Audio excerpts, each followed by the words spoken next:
So I actually had intended to post on Friday, and then a very set thing happened.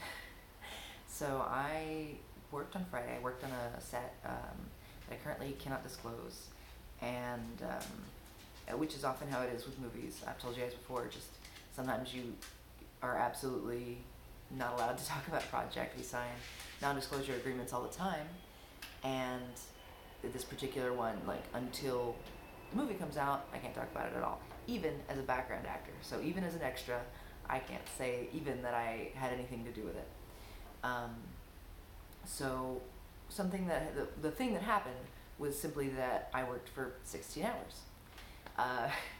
So I went in to set at 5 in the morning, at a half-hour lunch at one point, but I wrapped at 9 p.m. I was a little tired to make the video. And what's the thing about that is that it's pretty typical.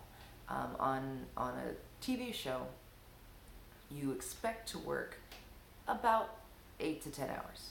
You know, especially after the first season of a show, they try to keep it pretty close to budget, pretty concise, and they keep you as close to 8 hours as they can, so as not to give you too much overtime. Although sometimes it maybe goes to 10. On a movie, they are much more inclined to go about 12 to 14 hours.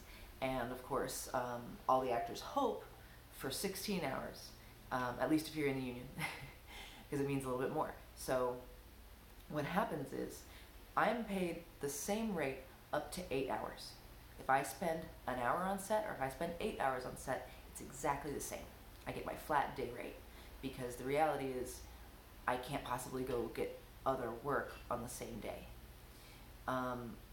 However, after 2 hours beyond that, it's for time and a half. So up to 10 hours, it's 2 hours of time and a half. Up to 12 hours, you get 2 hours double time. After that, it's double time until 16 hours.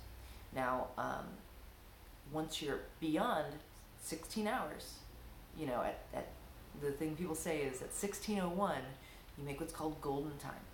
So you actually make your day rate again. Not including all that overtime and stuff, but that base rate that you made for the first 8 hours. If you hit 16 hours, which is rare but happens, especially on movies, especially with certain directors, you get that golden time. So people, especially union people, are like, oh my gosh, so happy. The downside is if you're a non-union person, if you haven't joined SAG, then they don't have to give you golden time. You just continue making double time as long as they keep you. And I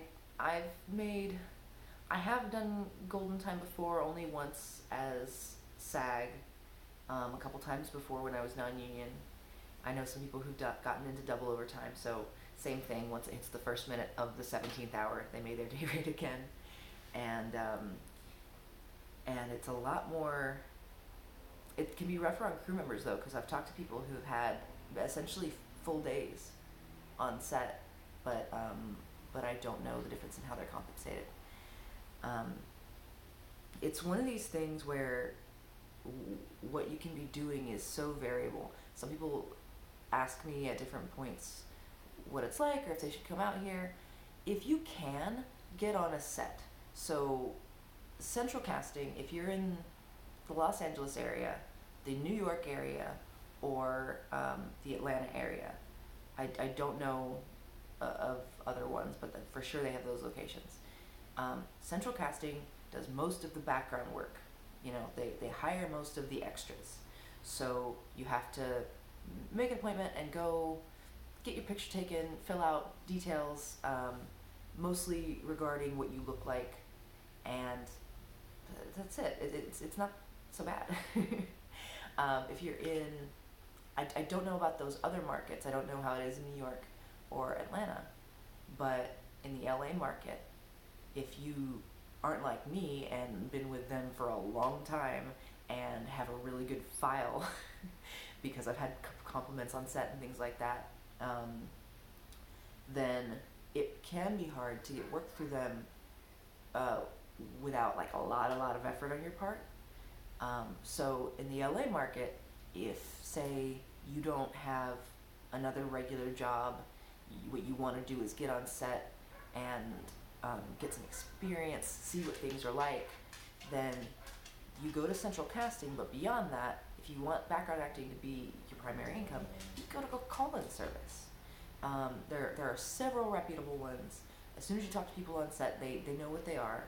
Um, the one that I was previously with was extras management. It doesn't make sense for me to have right now um,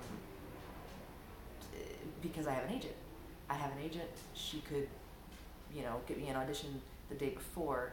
So if I have a call-in service that's booking me almost daily or every other day, the odds that the two will meet and it won't be good because my agent does not want to hear that I can't do an audition because of background work, then I'm going to lose one or the other.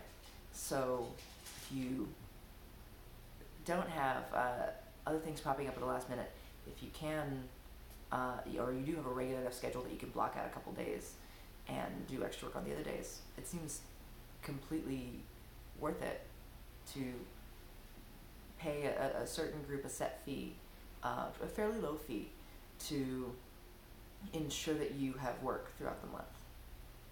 I don't know. That's LA. We do what we gotta do.